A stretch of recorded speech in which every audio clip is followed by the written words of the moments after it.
I kissed him because I love him. The confession came before Aurelia ever opened the door. She froze. Her hand remained on the crystal handle of the palace conservatory. For one impossible second, she wondered if she had heard wrong. Then Bianca's trembling voice came again. I know she's my best friend. I know she's your wife. A painful silence followed. Then Cassian answered. So why didn't we stop? Aurelia's heartbeat pounded in her ears. She had spent the last hour searching for her husband. Tonight was supposed to be special. The Royal Winter Gala celebrated 8 years since Cassian had ascended the throne. It also marked another anniversary of their marriage. Hidden beneath her cloak rested a crystal gift box containing the pocket watch Cassian had admired months ago during a visit to the royal craftsmen. She had wanted to surprise him. Instead, she heard Bianca whisper, "Because every time I try to leave, you asked me to stay." Aurelia slowly pushed open the glass door. The conservatory glowed beneath moonlight filtering through its crystal ceiling. Winter roses bloomed despite the cold outside. Cassian stood only inches away from Bianca. His hand rested gently against her cheek. He wasn't comforting her. He wasn't saying goodbye. He was choosing to remain close. Bianca looked up at him through tear-filled eyes. What about Aurelia? Cassian closed his eyes. His voice barely rose above a whisper. I'll tell her. Just give me time. The crystal gift box slipped from Aurelia's fingers. It struck the marble floor. Glass exploded across the white stone. The sound echoed through the silent conservatory. Both of them spun around. Cassian's face lost every trace of color. Aurelia! Bianca stumbled backward. No! Her voice broke. This isn't... She stopped, because there was no sentence capable of repairing what Aurelia had just witnessed. The Luna stood perfectly still. Her breathing remained calm, almost unnaturally calm. She looked first at Cassian, the man she had trusted with her future. Then she looked at Bianca, the woman who had known every chapter of her past, somewhere deep inside her chest. She felt her heart split in two. Strangely, the larger piece broke for Bianca. A husband could betray a marriage, but a sister chosen by the heart. That wound reached somewhere even deeper. Cassian took one cautious step forward. Please, I can explain. Aurelia raised one hand, not angrily, simply asking him to stop. If you explain. Her voice remained remarkably steady. I'll spend the rest of my life wondering which part was true. Silence swallowed the room. Outside, music drifted faintly from the ballroom. The guests laughed. Crystal glasses clinked together. The kingdom celebrated another year of peace. Inside the conservatory, an entire life quietly came to an end. Bianca covered her face with trembling hands. I never wanted to hurt you. Fresh tears slipped through her fingers. Aurelia watched her for several long moments. Then she smiled. It wasn't a smile of forgiveness, nor one of anger. It was the peaceful smile of someone whose heart had finally accepted a truth too painful to fight. I hope. Her voice softened. Neither of you ever learns what this feels like. She bent down, carefully picked up the silver ribbon that had survived the shattered gift box. Then she turned toward the door. Cassian instinctively reached after her, his fingers stretched into empty air. He hesitated. Just one heartbeat, just one step too late. And before another sunrise, the woman who had quietly held together both his kingdom and his heart would disappear without leaving behind a single reason to follow. The music continued until nearly dawn. Laughter echoed through the palace. Nobles toasted another prosperous year. The orchestra played one final waltz beneath glittering chandeliers. No one noticed the queen had vanished. Most assumed Aurelia had retired early after weeks of exhausting preparations. She had personally organized every detail of the royal winter gala, every seating arrangement, every diplomatic introduction, every carefully chosen gift exchanged between rival kingdoms. She had solved dozens of problems before anyone realized they existed, just as she always had. Alone.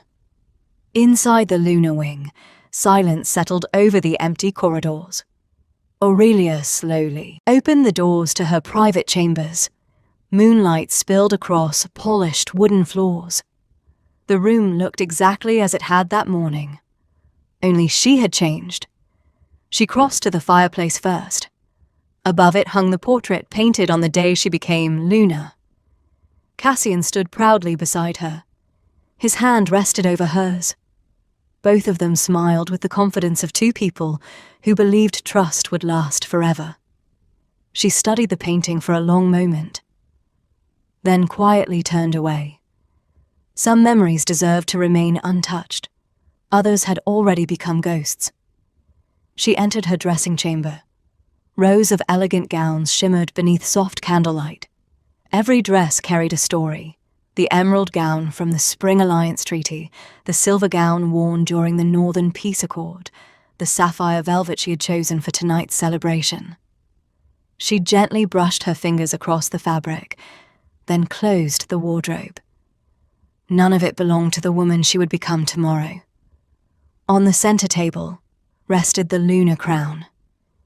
It gleamed beneath the candlelight, the symbol of 8 years spent serving a kingdom she had loved with her whole heart.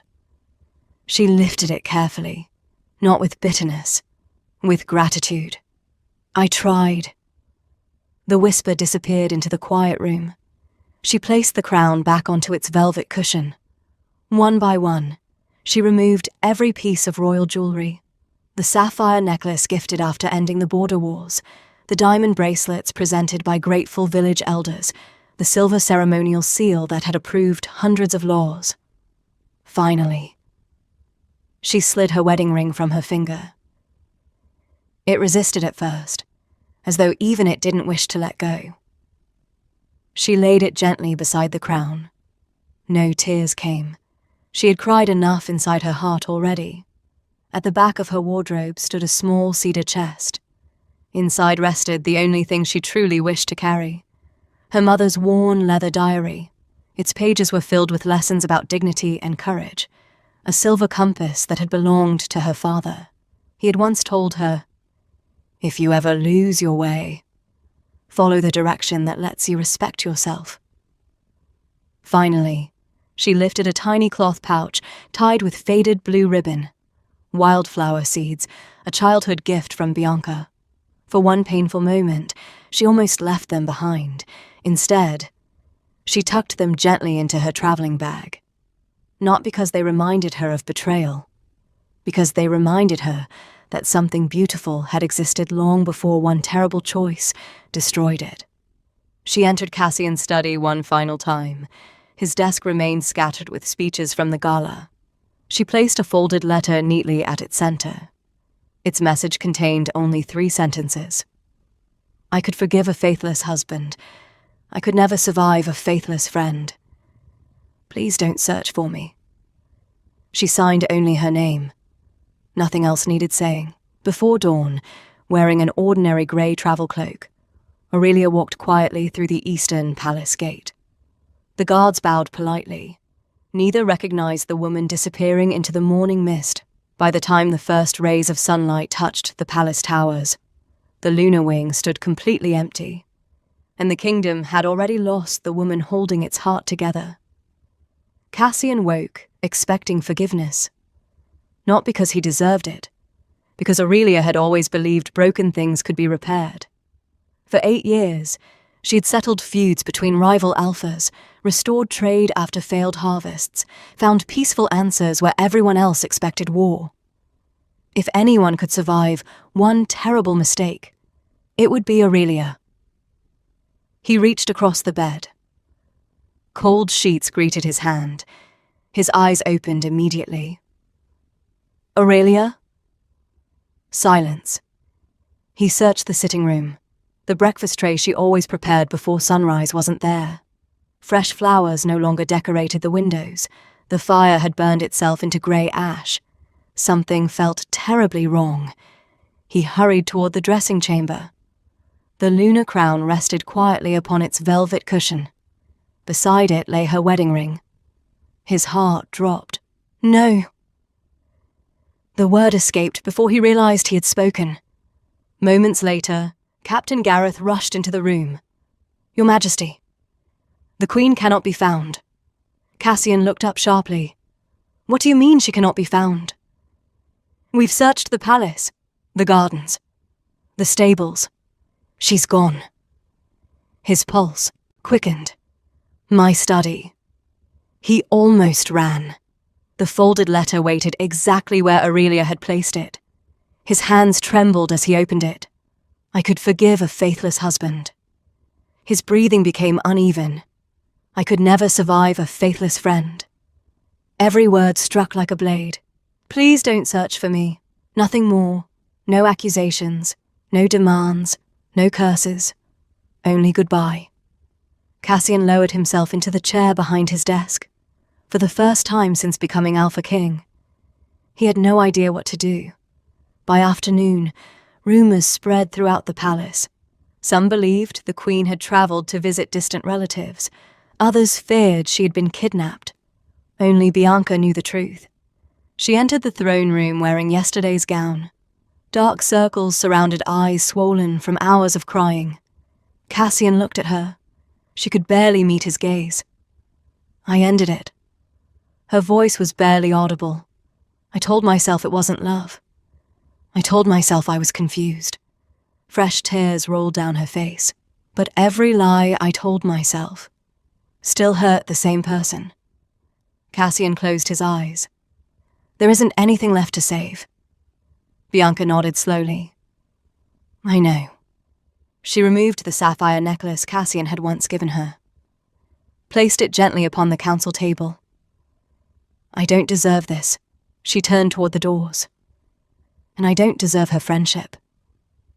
That afternoon, Bianca left the palace forever. She took no servants, no wealth, no title, only regret. Weeks passed. Cassian buried himself in royal duties. He convinced himself the kingdom needed him more than grief. Then the reports began arriving. The royal treasurer entered carrying ledgers. "Our emergency grain reserves cannot be accessed." Why? The storage records belonged exclusively to Queen Aurelia. The foreign minister arrived next. "The Northern Alliance has suspended diplomatic talks."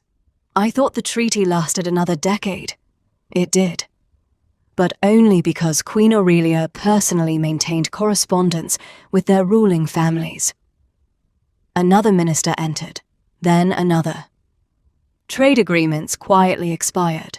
Merchant guilds withdrew investments. Village disputes resurfaced. Scholarship programs stopped receiving funding. One invisible thread after another snapped. Finally, Chancellor Rowan entered carrying a towering stack of leather-bound books. He placed them carefully before the king. "What are these?" "The foundation of your kingdom." Cassian frowned. Rowan opened the first ledger. "Emergency food reserves." Signed, Aurelia Ashbourne. The second.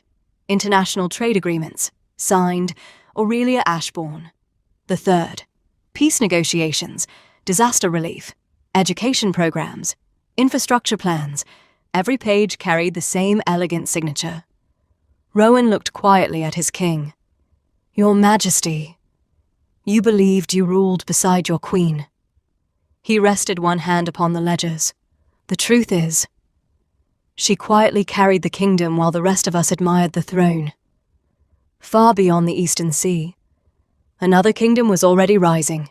Its people called their ruler only one thing: the White Queen. 8 years passed. The Alpha Kingdom endured, but it never again became the kingdom it had once been. Cassian worked tirelessly. He negotiated new treaties, visited distant villages himself, reorganized the treasury, dismissed corrupt officials. He became a better king, Yet no matter how hard he worked, something was always missing. The kingdom functioned. It no longer flourished. There was a difference. Chancellor Rowan noticed it long before anyone else. One evening, while reviewing trade reports, he quietly remarked, "Your Majesty, we spend every day repairing problems." Cassian nodded tiredly. "We do." Rowan closed the ledger. "There was a time when those problems never reached your desk." Cassian didn't answer. He didn't have to. They both knew why. Meanwhile, stories began spreading across the continent. Merchants returned from voyages beyond the Eastern Sea, carrying unbelievable tales. There is a nation where no child goes hungry. There are hospitals where no patient is turned away. There are schools where the children of fishermen study beside princes. At first, everyone laughed. Every generation produced stories about some perfect kingdom hidden beyond the horizon. Then more ships returned, different captains, different crews. Exactly. The same stories. Travelers spoke of spotless cities, honest courts, peaceful markets, officials who greeted ordinary citizens by name. Most remarkable of all, they spoke of a ruler no one had ever seen. She refused portraits, declined statues, never allowed coins to bear her face. Her people simply called her the White Queen. Some believed she had once been royalty. Others insisted she had grown up an orphan. No one knew the truth. Then, one spring morning, invitations arrived throughout the continent. Each was sealed with white wax. Each bore the same message. The White Empire invited every recognized ruler to attend the first Continental Peace Summit.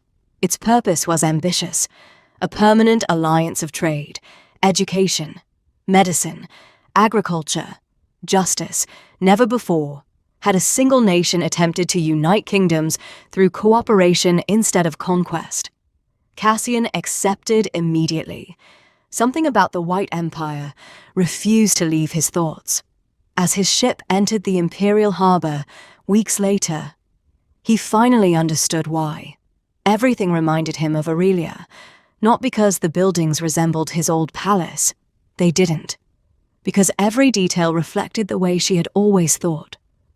The docks operated with effortless precision. Merchants moved without fear of corruption.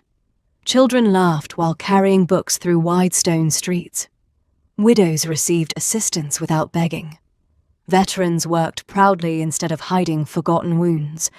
Problems seemed to disappear before becoming disasters, exactly as they once had in his own kingdom. The realization tightened his chest. Inside the Imperial Hall, rulers from across the continent gathered beneath towering ivory columns. Curiously, no throne stood above the others. Instead, elegant seats formed a great circle. No ruler occupied the highest position. Respect, not dominance. The ceremonial horns echoed through the chamber. Conversations ceased. The great ivory doors slowly opened. A woman entered wearing flowing white robes embroidered with silver vines. An imperial crown rested lightly upon her dark hair. She walked alone. No guards, no unnecessary spectacle. Yet every monarch instinctively rose to their feet, not because protocol demanded it, because respect did. Cassian looked up, then forgot to breathe. She stopped at the center of the hall. Calm, grey eyes swept across the assembled rulers. When they reached him, they lingered only a heartbeat. Long enough to acknowledge recognition, not long enough to reveal pain or triumph, only peace. It was Aurelia, no longer the Luna who had walked away before sunrise, no longer the broken woman he had imagined wandering somewhere beyond his reach. She had become Empress Aurelia Ashbourne, the woman who had once quietly sustained one kingdom, now inspired an empire admired by the entire world. As applause thundered through the hall, Cassian understood one devastating truth. She had never needed him to become extraordinary. She had only needed the freedom to become everything she already was. 3 months after the Continental Peace Summit, the heavens closed. Week after week, not a single storm crossed the Alpha Kingdom. The rivers shrank, fields cracked beneath the relentless sun. Farmers watched entire harvests wither before their eyes. Then the famine began. At first, only the western villages struggled. Soon, every province sent desperate pleas to the capital. Children cried themselves to sleep with empty stomachs. Bread lines stretched through town squares before sunrise. Even the royal granaries began running low. Inside the royal council chamber, silence weighed heavier than fear. Maps covered the great oak table. Entire provinces had been marked in red ink. The Minister of Agriculture spoke first. If we continue rationing, our reserves will last 6 weeks. The royal treasurer slowly shook his head. Perhaps less. No one argued. No one had another answer. Finally, Chancellor Rowan broke the silence. There is one kingdom untouched by the drought. Every eye turned toward him. He placed a white-sealed letter on the table. The White Empire. Several ministers lowered their heads. Everyone understood what that meant. Cassian stood slowly. "I'll go." The captain of the guard immediately protested. "Your Majesty, allow us to prepare an escort." Cassian shook his head. "No. Soldiers. No banners. No ceremony." He looked toward the window overlooking the hungry city below. "My people have already paid for my pride once. They will not pay for it again." 5 days later, his ship entered the familiar White Harbor. This time, he did not arrive as a visiting ruler. He arrived as a man carrying the hope of an entire kingdom. The White Palace welcomed him with quiet dignity. No one mocked him. No one whispered. He was escorted into the White Throne Hall. Its soaring marble pillars reflected soft afternoon light. Delegates from dozens of allied nations stood respectfully along both sides of the chamber. At its center, upon a throne carved from white marble, sat Empress Aurelia. The throne itself carried little decoration. Its beauty came from simplicity, much like the woman seated upon it. The herald's voice echoed through the hall. "His Majesty, Alpha King Cassian Thorncrest." Cassian walked forward alone. Each footstep sounded louder than the last. When he reached the foot of the throne, he stopped. For one long heartbeat, the hall became completely silent. Then, the Alpha King slowly lowered himself onto one knee. Gasps spread through the gathered rulers. Never in living memory had a reigning Alpha King knelt before another sovereign. Cassian bowed his head. "I have not come asking for forgiveness." His voice remained calm despite the weight inside it. "I have not come asking for another chance." He finally looked up. "I have come asking you to save my people. My failures should never become their punishment." Aurelia studied him quietly. 8 years earlier, she had left without demanding anything. Today, the man who once believed he could not lose her had crossed an ocean with nothing left except humility. After a long silence, she spoke. "The innocent should never pay for the mistakes of their king." She turned toward her ministers. "Open every eastern grain reserve. Prepare medical caravans. Send agricultural advisors. Begin shipments immediately." One minister hesitated. "Your Majesty, what compensation shall we request?" Aurelia looked back at Cassian, then gently shook her head. "Compassion is not a debt. It is a responsibility." The orders were written before the meeting ended. Hundreds of grain wagons departed before sunset. Cassian remained kneeling for another moment. He searched for words.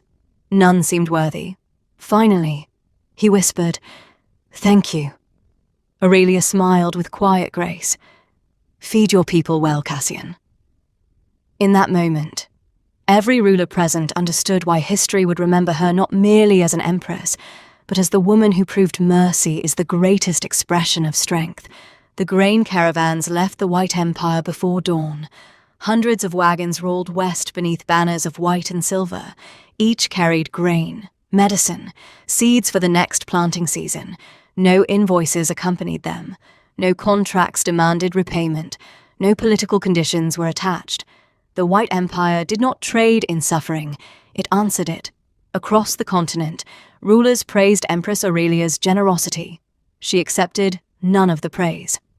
When her ministers thanked her for strengthening the empire's reputation, she simply smiled. We did not save a reputation. We saved children. 3 days after Cassian returned home, another visitor arrived at the White Palace. She came without servants, without jewels, without a royal carriage. Even the palace guards hesitated before recognizing her. Lady Bianca Ravenshire looked nothing like the celebrated noblewoman who had once dazzled every royal gathering. Years had softened her beauty into something quieter, more honest. She wore a simple grey travelling dress. Her hair was tied back with plain ribbon. The only thing she carried was a small wooden box held tightly against her chest. When Aurelia's steward announced her arrival, several ministers exchanged uncertain glances. Aurelia simply nodded. Please bring her in. Bianca entered slowly. For several heartbeats, neither woman spoke. The silence carried memories that words could never fully reach. Finally, Bianca lowered her eyes. I wasn't sure you would see me. Aurelia offered a gentle smile. You came. That matters. Those 4 words nearly shattered Bianca's composure. With trembling hands, she placed the wooden box, art, upon the table. I've carried this for 8 years. You should have it. Aurelia carefully lifted the lid. Inside rested dozens of letters tied neatly with faded blue ribbon. She recognized them immediately. Every letter she had written Bianca throughout their childhood. Birthday wishes, holiday cards, dreams about the future. Promises they believed would last forever. Aurelia picked up the oldest one. The paper had yellowed with age. The handwriting belonged to 2 carefree girls who had never imagined betrayal. Bianca laughed softly through tears. I tried to throw them away. Several times. I never could. She wiped her eyes. They reminded me that before I became the woman who hurt you, I had once been someone worthy of your friendship. Aurelia quietly returned the letter to the box. The room remained still. I destroyed everything, Bianca whispered. Our friendship, your marriage, the family we built together. Fresh tears slid down her cheeks. I don't deserve forgiveness. Aurelia nodded gently. No, I suppose you don't. Bianca closed her eyes. I know. I didn't come to ask for it. I only wanted you to know. I've spent every year since then trying to become someone the girl who wrote those letters would recognize. The words hung between them. Simple, honest, without excuses. Aurelia slowly reached across the table. She rested her hand over Bianca's. I forgave you a long time ago. Bianca's eyes widened. You did? Aurelia nodded. Not because what happened became smaller. It never did. And not because I forgot. I never will, she smiled softly. I forgave you because I refused to let one terrible night become the biggest chapter of my life. Bianca covered her face as quiet sobs escaped her. For the first time in years, she allowed herself to grieve honestly, not only for the friendship she destroyed, but for the woman she had once been. Aurelia stood, then gently embraced her. Not because the past had disappeared, because carrying bitterness any longer served neither of them. When Bianca finally left the White Palace, the regret remained. Some consequences never truly vanished, but for the first time in 8 years, hope walked beside it, and Aurelia watched her go knowing one undeniable truth. Forgiveness does not erase yesterday, it simply refuses to surrender tomorrow. The famine ended before winter arrived. Rain finally returned to the Alpha Kingdom. The rivers filled once more. Fields that had seemed beyond saving slowly turned green again. Every village knew exactly why. The grain from the White Empire had carried them through the darkest months. Children survived. Families stayed together. Entire towns owed their future to the woman who had once quietly served as their Luna. Before returning home permanently, Cassian requested one final audience, not in the White Throne Hall, not before ministers or foreign rulers. He asked only for a private conversation. Aurelia agreed. She received him in the imperial gardens. The place overlooked the entire capital. White roses climbed ancient stone walls. Fountains whispered beneath flowering trees. Butterflies drifted lazily among beds of blue and white wildflowers. Cassian recognized them immediately. The same flowers Aurelia had once planted outside the lunar wing. She noticed his gaze. I finally found a place where they could grow. He smiled sadly. So did you. For a while, they simply walked together. No guards followed, no attendants interrupted. Only the sound of birds and flowing water accompanied them. Finally, Cassian spoke. I've carried one question with me for 8 years. Aurelia waited patiently. He stopped beside a stone bridge. If that night had never happened. His voice grew quieter. If I had walked away from the conservatory, if I had chosen you. He met her eyes. Would we still be together? The question lingered in the afternoon air. Aurelia looked toward the city spread below them. Hospitals welcomed patients from every nation. University bells echoed across the valley. Children laughed in the streets. She smiled gently. Perhaps. Hope flickered briefly across Cassian's face. Then she continued. But perhaps these hospitals wouldn't exist. She pointed toward the medical district. Perhaps those schools would never have been built. Her hand shifted toward the harbor where ships from countless kingdoms rested peacefully. Perhaps this empire would never have welcomed people with nowhere else to go. Cassian followed her gaze. Everything before him had grown from one woman's refusal to surrender after heartbreak. Aurelia turned back to him. I don't thank you for breaking my heart. He lowered his head. I never expected you would. A small smile touched her lips. But I do thank myself. She placed one hand over her heart. For refusing to let that heartbreak become the end of my story. The words settled softly between them. Cassian closed his eyes. For years he had wished for another chance. Now he understood. The question had never been whether they could have remained together. The question was whether either of them would have become the people standing here today. He already knew the answer. Slowly. He bowed. Not because she was an empress, not because protocol demanded it, because respect did. You've become greater than I ever imagined. Aurelia shook her head. No. I finally allowed myself to become who I always had the potential to be. He smiled. There is a difference. There is. They reached the end of the garden path. Beyond the gates waited Cassian's carriage. He turned once more. Aurelia had already knelt beside a flower bed, gently scattering fresh wildflower seeds into the earth. Still planting, still nurturing, still creating beauty where pain had once lived. Cassian watched quietly. Then he left without looking back. For the first time, he understood that he had not simply lost a wife. He had lost the privilege of witnessing the extraordinary future she was always destined to create. And no throne, no crown, no kingdom could ever return what he had thrown away. 10 years after the night Aurelia walked away from the palace, the White Empire had become the standard by which every kingdom measured itself. Its roads connected villages that had once been forgotten. Its universities welcomed students from every nation, regardless of wealth or birth. Its hospitals treated strangers with the same care as citizens. Travelers often remarked that the White Empire possessed something impossible to describe. It wasn't merely prosperous, it felt safe. People trusted their rulers, parents trusted their schools, merchants trusted the courts. Farmers trusted that drought or flood would never leave them abandoned. That trust became the empire's greatest treasure.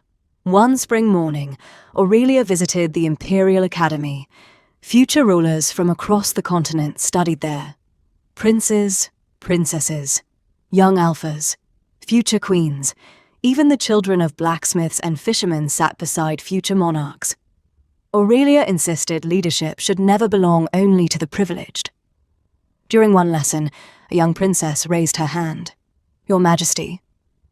Aurelia smiled warmly. "Yes." "Were you always brave?" The classroom fell quiet. Aurelia considered the question carefully. Then she shook her head. "No. I was frightened many times." The children exchanged surprised glances. "But history says you built an empire." She laughed softly. "I didn't build it because I wasn't afraid. I built it because fear didn't get to make my decisions." She walked slowly between the rows of desks. "When people hurt you, they often convince you that your story is over." She looked around the room. "It isn't. The next chapter belongs to you." The students wrote every word into their journals. Those lessons eventually became known throughout the continent as the White Principles. Lead with compassion. Protect the smallest voices first. Never allow power to silence kindness. Leave every community stronger than you found it. Build systems that continue helping people long after you're gone. Years later, the empire completed its final architectural masterpiece. At the entrance to the White Throne Hall stood an enormous arch carved from flawless white marble. Delegations from every allied kingdom gathered for its unveiling. Among them stood Alpha King Cassian. His hair had turned silver. Age had softened the pride that once defined him. The white silk covering slowly slipped away. Sunlight illuminated the inscription Aurelia had personally chosen. "Betrayal may change your path, but it never has to define your destination." No applause followed. None was needed. The silence itself became a tribute. Every ruler understood those words extended far beyond one marriage. They belonged to every person who had ever believed heartbreak was the end of their future. Later that afternoon, a young alpha heir approached Cassian as they overlooked the imperial gardens. "Your Majesty." Cassian smiled kindly. "What troubles you?" The young man glanced back toward the inscription. "People say Empress Aurelia became great because she was betrayed." Cassian looked toward the White Throne Hall, then quietly shook his head. "No. She became great because she refused to let betrayal decide who she would become." The young alpha remained thoughtful. Years later, he would teach those same words to another generation. And the lesson would continue, not because it had been carved into marble, but because one woman's life had already carved it into history. 20 years after the Royal Winter Gala, the story had become legend. Young rulers studied it in leadership academies. Historians debated it in universities. Parents told it to their children before bedtime. Not as the tale of a broken marriage, but as the story of a woman who refused to let betrayal become her identity. Every spring, rulers from across the continent traveled to the White Empire for the Summit of Peace. And every spring, Alpha King Cassian Thorncrest came with them. Not because diplomacy demanded it, because gratitude did. His kingdom had flourished once again, not through conquest, not through wealth, but because he had spent 2 decades trying to become the kind of king Aurelia had always believed he could be. He often told young advisors, "The hardest lessons arrive too late, but that doesn't mean they should remain unlearned." On one such visit, a group of young alpha heirs followed Cassian through the White Throne Hall. Their eyes drifted upward toward the great marble arch. Upon it remained the words every leader now knew by heart. "Betrayal may change your path, but it never has to define your destination." One young prince finally gathered enough courage to ask, "Your Majesty." Cassian smiled gently. "Go on.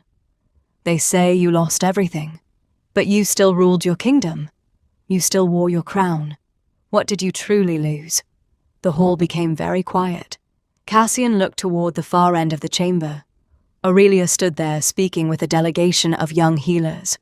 She listened more than she spoke, exactly as she always had. Finally, he answered, "I lost the privilege of growing old beside the greatest woman I have ever known." The students remained silent.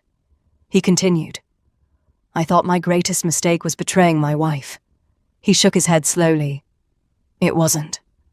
My greatest mistake was failing to recognize her value while she was still standing beside me." He looked toward the gardens outside.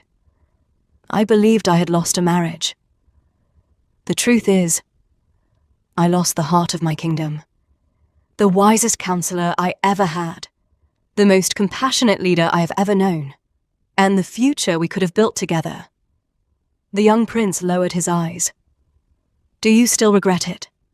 Cassian smiled sadly. "Every single day. But regret can become a prison, or a teacher. I chose to let it teach me." Later that afternoon, Aurelia walked through the imperial gardens carrying a small linen pouch. She stopped beside Cassian. Without a word, she opened it. Inside were wildflower seeds.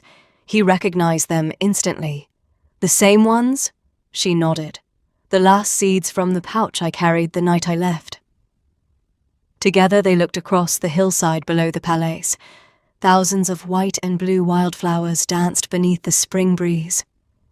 "They've spread farther every year," Aurelia said softly. Cassian smiled. "So has your kindness." She laughed quietly. "No. Kindness only grows when people keep planting it."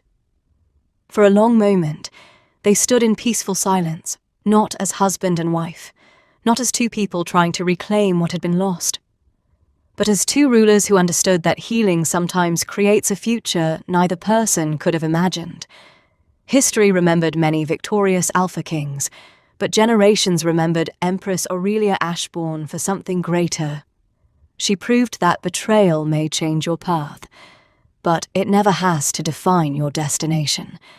And every year, when Cassian's entered the White Throne Hall, he bowed, not before a throne, but before the life Aurelia had built, after refusing to let the worst night of her life become the last chapter of her story.